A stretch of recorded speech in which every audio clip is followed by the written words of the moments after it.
From JBS Studios in Greater New York, this is the JBS News Update with Teisha Bader.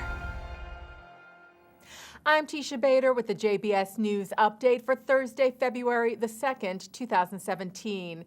Israeli Prime Minister Benjamin Netanyahu announced he'll make an official visit to Great Britain. The Prime Minister will depart for the UK on Sunday and meet with his counterpart Theresa May. This two-day trip will be the first meeting between the two leaders since May took office. Britain, meanwhile, has reportedly seen a significant rise in anti-Semitic incidents over the last year. The Community Security Trust, which monitors such incidents and provides security for Britain's Jewish community, recorded 1,309 anti-Jewish incidents nationwide during 2016, which was up 36% from 960 incidents in 2015.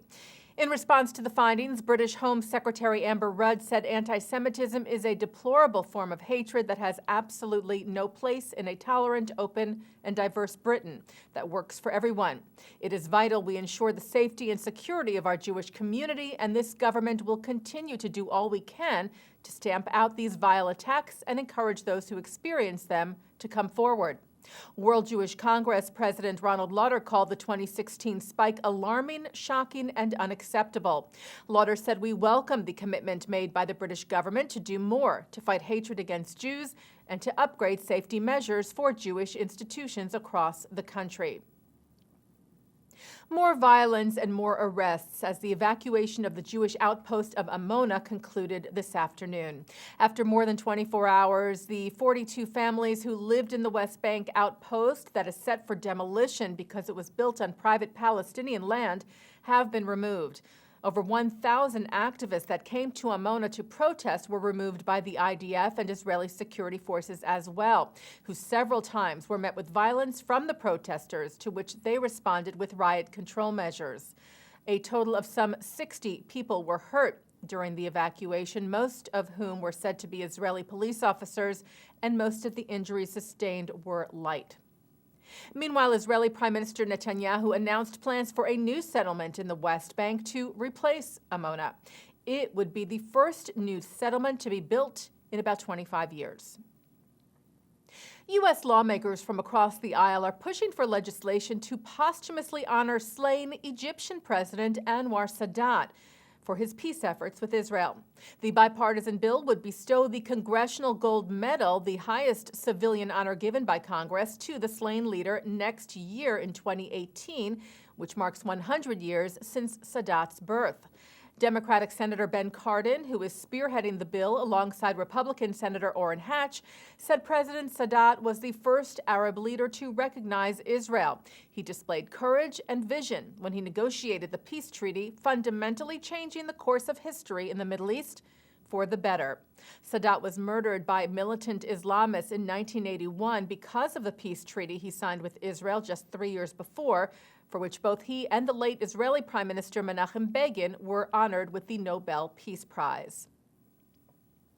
Reform Judaism leader Rabbi Herman Shalman has died. Shalman was said to be the oldest living Reform rabbi and a leader of the Reform movement for 7 decades. He died Tuesday at the age of 100. Shalman's leadership roles include leading the Central Conference of American Rabbis from 1981 to 83 and founding and directing the Union for Reform Judaism's first summer camp.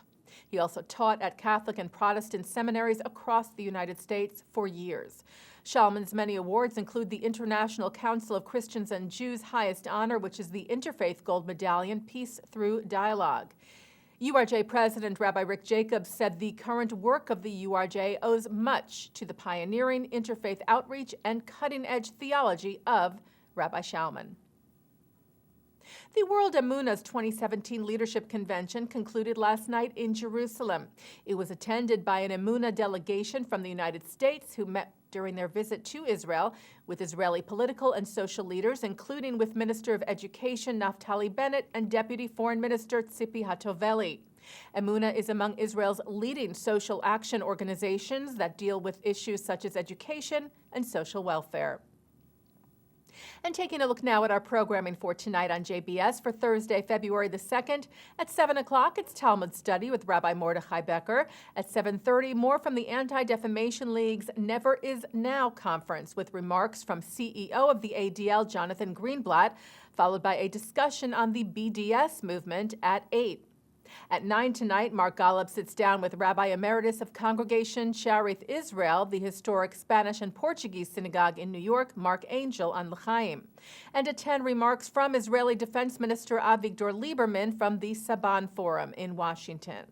And coming up right after this newscast tonight at 6:30, Mark Golub speaks with Harvard Law Professor Emeritus Alan Dershowitz, who discusses the nomination of Neil Gorsuch to the Supreme Court, as well as President Donald Trump's executive order on immigration. That's on tonight's In the News.